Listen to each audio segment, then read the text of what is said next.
Good morning.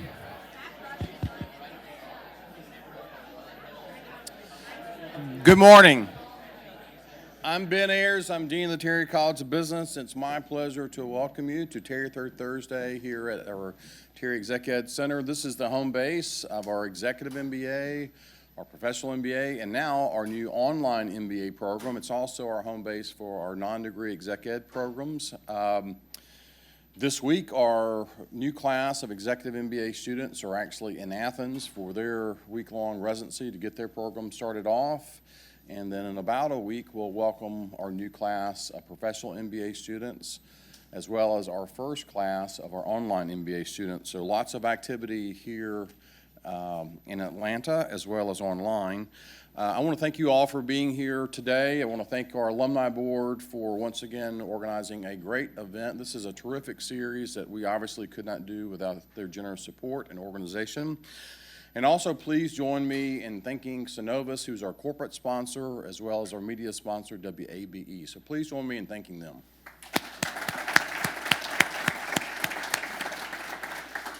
So upcoming programs, in October, we'll have Julie Shurtell, who's the president and CEO of Mativ.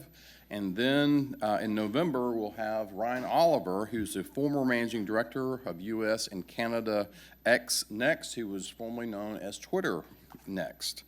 A lot has happened since we were last here in August, and so on campus in Athens, we're under full swing. The Bulldogs are still undefeated. We're still ranked number one. And we're still defending national champions, so all that is good news. We've had a lot of rankings news that have come out since we last met in August, and so about 2 weeks ago, Bloomberg Business Week announced their full-time MBA rankings. We ranked number 8th among public business schools. It's our highest ranking ever for Business Week. And then this past week, U.S. News announced their rankings. We were number 11 among public business schools, so we're in the top 15 again for several years. A number of programs ranked overall. Once again, our risk management program is ranked number 1, and so another national championship again for risk management. And then a couple of weeks ago, late August, Niche came out with their rankings. Their rankings are more focused on student feedback. And the Terry College ranked number 6 among all schools and actually number 1 among public business schools. So lots of good press for the Terry College, and our students in Athens and on Atlanta are enjoying their programs with great outcomes. So this morning is going to be a fireside chat. We have Bob Pinckney with us. Bob is the director of our entrepreneurship program. We launched that program 2016. It has been a tremendous success for us, and so we're thrilled to have Bob with us this morning. And then it is my pleasure to introduce today's speaker, Keith Marshall. Keith is the co-founder and the leader of the Players Lounge. It's a media-driven fan engagement platform that was created for and by athletes. Keith earns his bachelor's degree in finance from the Terry College of Business.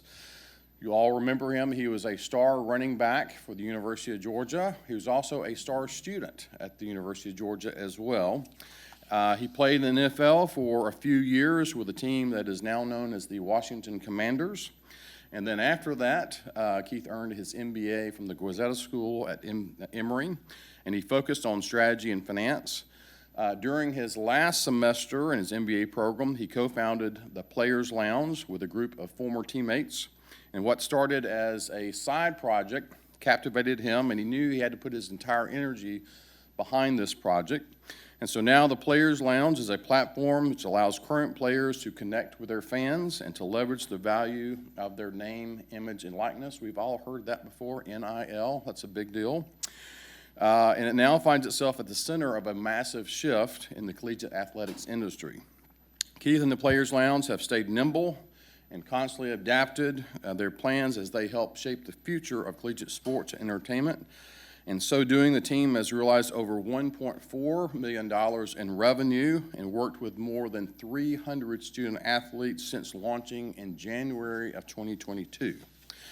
While at the University of Georgia, Keith served as a member of the Student Athlete Advisory Committee and the UGA Athletic Association Student Athlete Leadership Academy. And in July of this year, Keith joined Terry's Young Alumni Board, and he looks to continue his engagement and involvement with the Terry College. So please join me in welcoming Keith Marshall.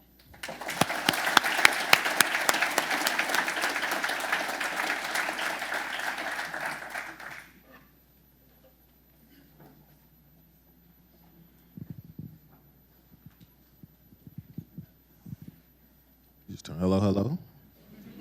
Good morning. So I'll just start off by thanking everybody for coming this morning. Super excited to be here, get back involved at the University of Georgia. Obviously means a lot to me. So hopefully this is a fun chat. We learn a little bit and that you guys enjoy it. Great, thanks. That's Keith, by the way. I'm Bob. Got any dog fans out here? All right, Keith looks like a friendly audience. Good, let's get started. Keith, you're the CEO and co-founder of the Players Lounge, but you didn't start there. So why don't we start with your background and kind of tell us about Keith Marshall and how you got to the University of Georgia and a little background. So I'm originally from Raleigh, North Carolina. My father plays sports, and so from a very, very young age, well, I guess my father played professional football. So at a very young age, I knew that that's really what I wanted to do. Both of my parents, academic was at the top of their mind. So it was very important that we perform well in school. But I would say from the time I can remember, I knew I wanted to be a professional athlete, knew I wanted to be a big-time college athlete. And so I spent the majority of my youth really pursuing that, took it very, very serious, kind of blocked out all the distractions. The University of Georgia, funny enough, was not, somewhere that I really knew much about as a young athlete. My father played at James Madison, and so until I got old enough to recognize the difference between D1 and D1AA and what that meant, I wanted to be a James Madison Duke. By the time I got to middle school, I was always somebody who had favorite players. And so obviously being a running back, everybody in this room knows Knowshon Moreno. That was my favorite running back in the day. I'll never forget the 2007 Sugar Bowl against Hawaii. I was watching the team, and they would just beat the crap out of Hawaii. It was a great day, and that's the day I decided I wanted to be a Georgia Bulldog. So, went to high school, was very fortunate to get to play early, got a lot of recognition early and started getting recruited in 10th grade. Met one of my still best friends to this day by the name of Ty Gurley, and we decided we wanted to do everything together. And so we went through the recruiting process together. We picked the school together, decided to attend the University of Georgia. As everybody in this room knows, there's a lot to be excited about. There's a lot to, once you get your feet in Athens, it makes you want to stay there. For me, I think the biggest thing was the connection with the coaching staff. So Brian McClendon, I really connected with him. I remember he told me, and I was a 5-star. And so I had a lot of schools that were after me and, promising me you'll come in, you'll play right away, you'll do this, you'll do that. Coach McClendon told me straight up and down, he was like, you'll get an opportunity here. And I respected that. I don't like, being given anything. I don't like people kind of blowing smoke. And so, we connected there. And then obviously Coach Rick was somebody that people really respected. So it was somewhat of an easy decision. I did enjoy the recruiting process, but ultimately knew fairly early that I wanted to make my way to the University of Georgia. Wow, we have a lot to thank Knowshon Moreno for getting you to the university. That's great. Great story. Great background, Keith. Tell us, once you got to UGA, what was the experience at UGA like, both on the field and off the field as a student athlete? So I'll start on the field. I enrolled January 2012, so I actually graduated high school semester early to get in. A little bit more context, I was dealing with some knee stuff back in high school, and the thinking in coming in early was one, academically and just getting acclimated to what it is to be a college athlete, which is a lot. I would have a semester before we got into camp and got into the season to do that. I also hope, getting into a college strength and conditioning program would allow me to get healthy. So I decided to enroll early. That time, University of Georgia, we were coming off of a SEC championship appearance against LSU. There was a lot of talent on the team. There was a lot of excitement. We were one of the top teams in the country. So there was a lot to be excited about, when I got started. Had a great freshman year. Like 800 yards rushing. I remember I led the SEC in yards per carry, had a whole bunch of explosive plays, and so really couldn't have got off to a better start. My partner in crime, Todd, was everything right off the get-go, and so to be able to live through that together with my roommate, one of my good friends, was awesome. Obviously, the overall experience on the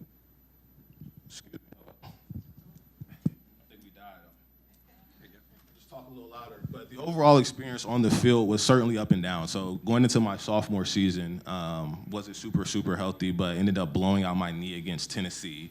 So I tore my ACL, MCL, partially my PCL as well, which was obviously a devastating injury. But at the time, the silver lining was I was dealing with some issues in my other knee, so the thinking was I would be able to, really take some time off and get healthy. So we elected to have double knee surgery, which kept me out the better part of 2 years. That was, for many reasons now, looking back, a pivotal time. So I think we need some more Try this one. All right. So yeah. Anyway, that was a pivotal time in my life when I was out.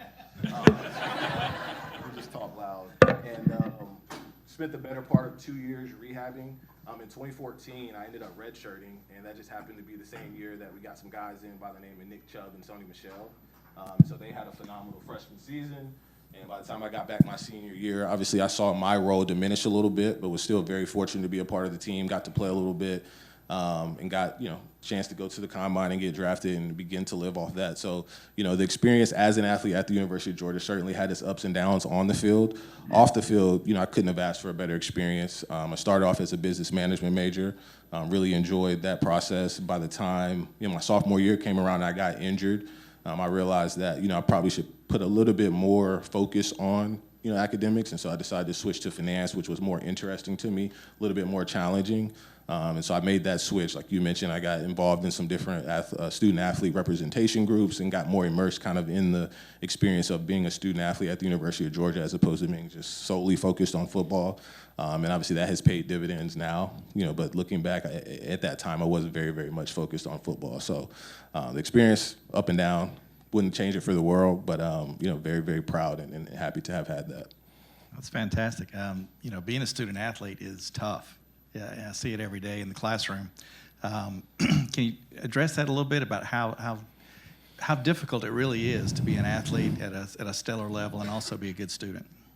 I think you have to, our coaches used to always tell us, there's 3 parts of college life for most people or for student athletes. You have the athletic side of things. You obviously have being a student, which is important. And then you have your social life. It's like you could pick 2, you can't do all 3. And so for me, obviously I focus on academics and athletics. In terms of the day-to-day grind, I don't think people really truly appreciate what you go through as a student athlete. I mean, it's sun up to sundown, almost 365 days a year. Having spent time in the professional sports space, I mean, it is more demanding for sure than what professional athletes are going through, which is a big reason I'm such a, big supporter of NIL and allowing these kids to get paid while they're in college, putting their bodies through that grind, obviously creating value, which we'll get into a little bit later. But the student athlete journey is certainly a difficult one, but it's also very rewarding. The opportunity to represent a brand like the University of Georgia and what that can do for you personally and leveraging that down the line is, it's hard to put a value on that. So I'm not saying I don't appreciate the experience, but it was certainly an experience. Sounds like a big grind. Yeah. Okay. What did you do following UGA that brought you to where we are today? So I graduated in December of 2015, went to the combine, performed very well, got fortunate enough to get drafted late by the Washington Commanders now. That was a very interesting experience, if I'm being honest. As somebody who from the time I was, 7, 8 years old knew I wanted to be a professional athlete, to be there, but I was banged up. I didn't really get to be there and experience it, so it had its, I was very fortunate, very thankful that I got to be there, but I don't feel like I really got to live that experience. So it was an interesting 3 years.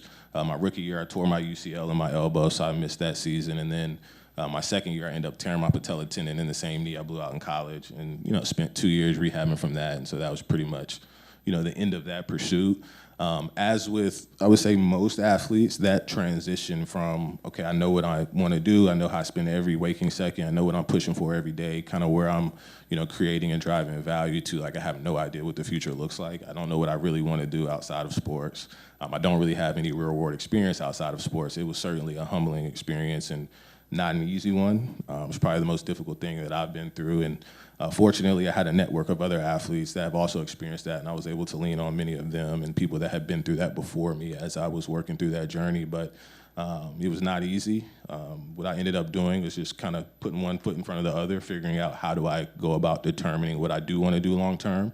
And so that led me to where I was like, all right, let me go back to school, give myself a couple years to really be in an academic, setting where I have an opportunity mentally to actually engage and, like, I'm here to consume knowledge and to figure out what I want to do as opposed to just checking a box so I can go play ball. So that's what I decided to do at Emory. It was a great experience for me. It was also a resurgence of confidence because going into it, had no idea, again, and Emory's a very competitive school. They make you recruit. They're like, you have to choose certain companies that you want to go to. I don't even know what some of these companies' names were. And so decided to spend my energy on the consulting track. And so I ended up recruiting for all the different consulting firms, and I did very, very well throughout that process, which again for me was like reassuring, like, okay, I'm gonna be okay. You know, a lot of the value that I was able to create and kind of the habits and things that went into me being successful on the field translate pretty nicely to the world of business.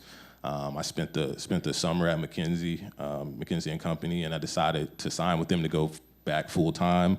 Never made it back, don't plan to, but was really excited about that opportunity. For me, the draw was, you know, at a place like McKinsey, you get to work, you know, across a range of functions, a range of industry, and so it would give me an opportunity to kind of do that soul searching and figure out what I wanted to do long term. Spent the spring semester when we also started the Players Lounge, which we mentioned was a side project, doing some private equity work part-time at SLKKR here in town. So that was another opportunity to really expand my horizon and my understanding of the world of business, which was great for me. But that kind of leads us to where we got started with the Players Lounge, which myself, Aaron Murray, who's a good friend to this day, he's my co-founder, he's the president, we work together every single day. And then Ty and Trent Fricks, who are some of the smartest guys I've ever been around. We all played together at the University of Georgia. We came together in November of 2021 with this idea of how do we, you know, leverage NIL, the fact that these kids are able to make some money now. How do we, you know, create an environment such that they can do so, create an awesome environment for fans to engage with these athletes, and also help them make some money. So started in 2021, November. We went to market beginning of 2022, and over the next 6 months while I was finishing up my MBA program, we got a lot of traction. We made a lot of money really quickly. We got a lot of inbound interest, a lot of media coverage, and I was like, okay, let's do this full time and put some of that other stuff on hold. Fantastic. So you transitioned from a big competitor on the field to a big competitor in the area of entrepreneurship. Yes, sir. Awesome. Great. And I'm sure that emotional and mental transition from being an athlete from the time you're 4 years old till you finished with the Commanders was a little tough, a little difficult to get through, but sounds like you've done a great job and gone forward. Super. Tell us about the Players Lounge. Like, what is it? How do people interact with it? What can it do for me? That sort of thing. So we'll start off, I'm assuming most people here know about NIL and what that means. So obviously that was a monumental shift in the world of collegiate sports. I remember, you know, kind of a funny story, maybe not, but whenever I was in school, they couldn't give us cream cheese to go on our bagels because it was a violation of some sort.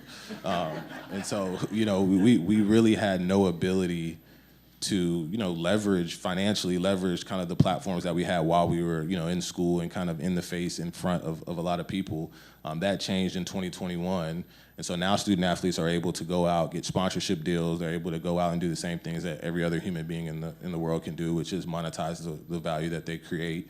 And so for us, what the Players Lounge really looked at is like there's these third-party media entities that exist across the collegiate sports landscape, 247, Rivals, Scout.com, On3, these platforms of the sort. And basically what they do is they put the microphone like this, you know, in front of a student athlete after practice, after a game, after a recruiting visit. They take that information, they call it, you know, insider access, exclusive content, et cetera, and they go sell that to fans who want to know everything there is to know about whatever program that they follow. These organizations make millions and millions of dollars. A couple of them have sold for north of $250, $300 million, so there's a lot of value being created there. And with the Players Lounge, it was like, let's recreate that such that the athletes get their fair share.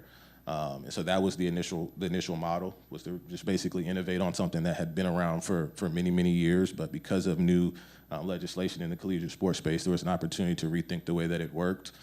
The second piece, and this is something that's a little bit more broadly, this idea of the new media. I don't know if everybody's familiar with that, but at the professional sports space, because of all these digital platforms where athletes have a following, they can communicate directly to their fans, they're starting to do so. And so everybody has their own podcast, their own show where it's long form content.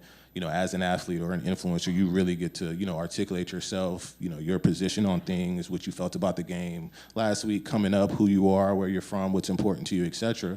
And I think fans really enjoy that level of engagement from the athletes that they follow. It humanizes people so that there's a deeper connection there.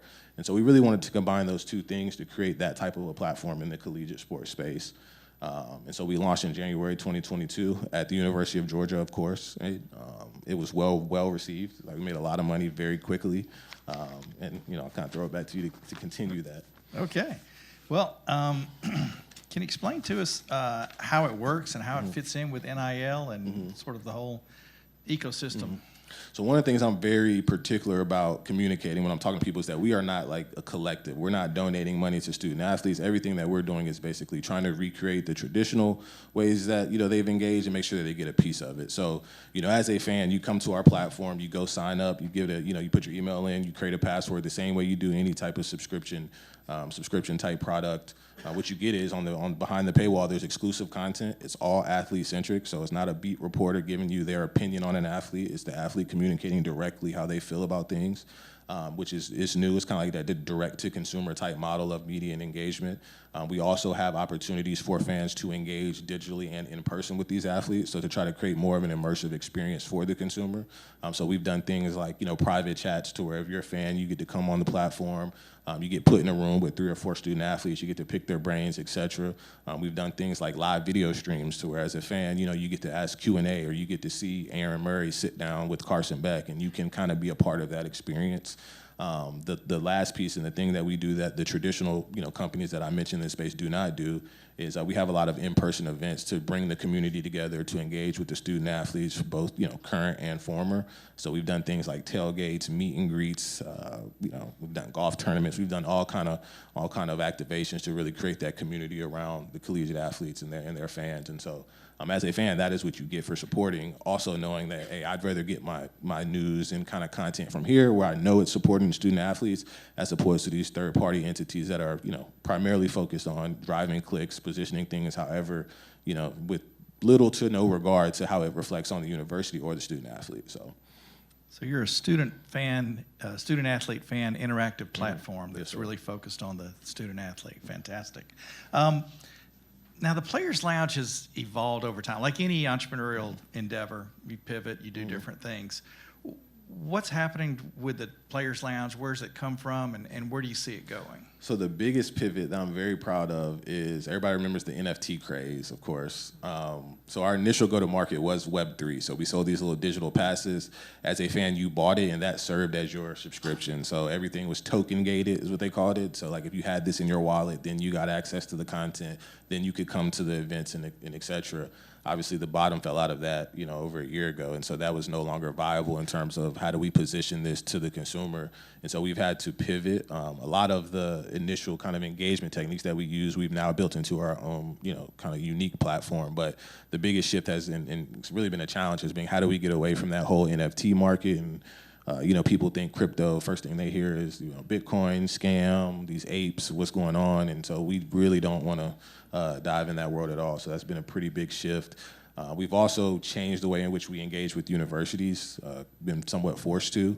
One thing that I've learned over the last year is just this intellectual property world and like how valuable that is. I mean, you can't even say certain words without getting in trouble. You can't use certain color schemes. It's really crazy. And so we've figured out how to navigate that to the point to where now we're beginning to partner directly with universities to get around some of that in support of their student athletes. And that's a big deal for us in terms of our ability to continue to drive value. Fantastic.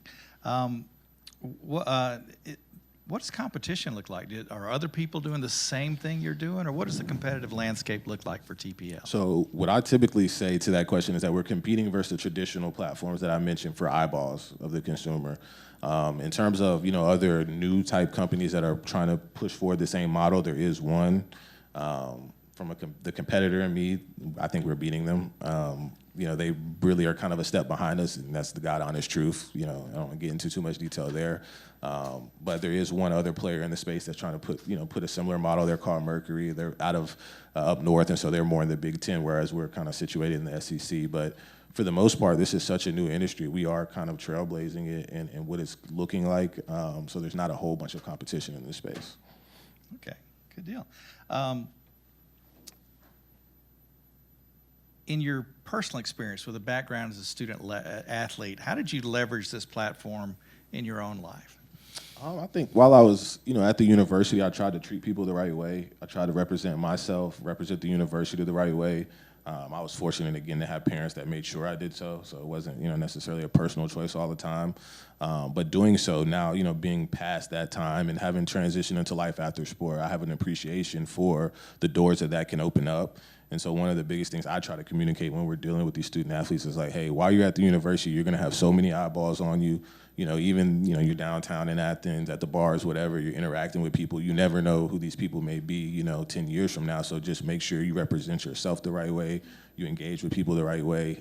Obviously with the digital footprint, like on social media, like all of that's super, super important now. And, I think, again, I was very fortunate just to do that the right way while I was in school. And I think a lot of the opportunities that have become available to me over the course of the last few years are an extension of that. Everything from Emory to some of the companies that I was able to get recruited for, a lot of that tied back to while I was at the University of Georgia and people remembering me and my story, the way that I carried myself, et cetera. And so I think I've done a decent job at it. And part of our platform is to position student athletes so that they can do that as well. Fantastic. Need you to get to talk to my sons and make sure that's very inspirational.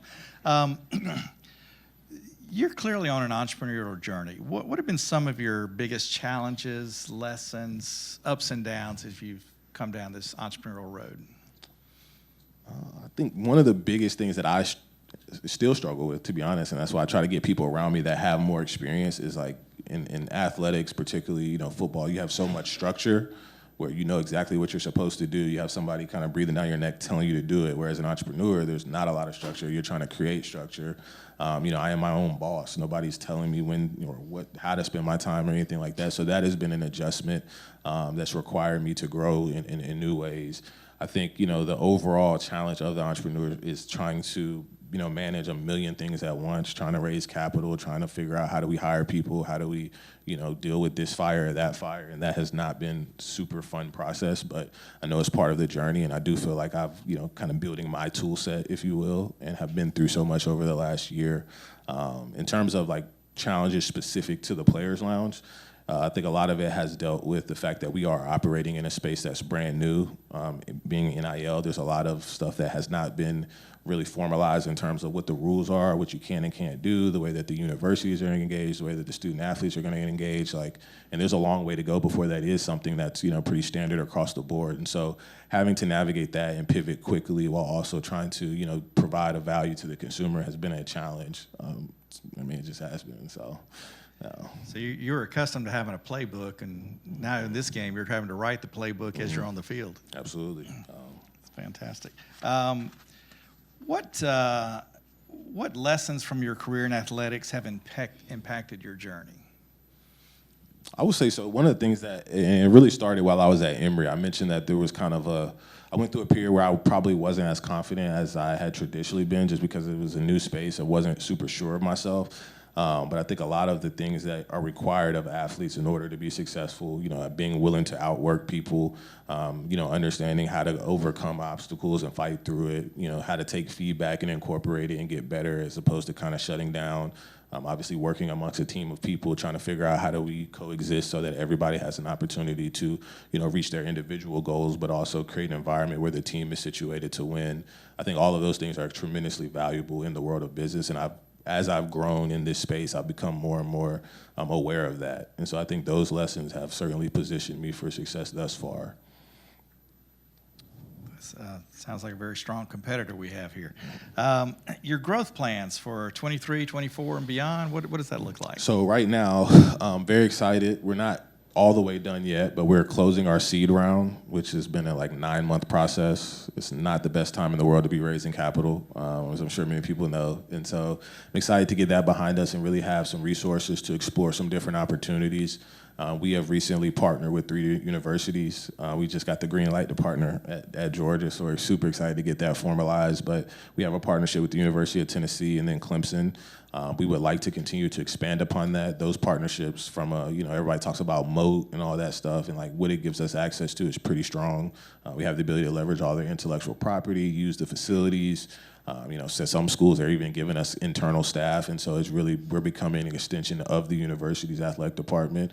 We would like to obviously grow our relationships across the Southeast, and so at the end of this year, our goal is to be fully up and running at those 3 universities, with the goal of by the end of 2024 being across the SEC, and then we'll continue to grow from there.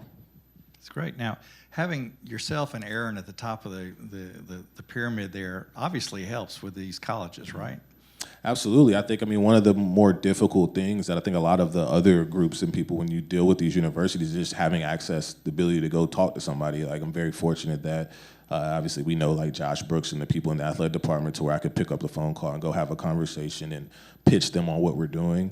That's not lost on me. That is one of our competitive advantages, is that we do have that level of access.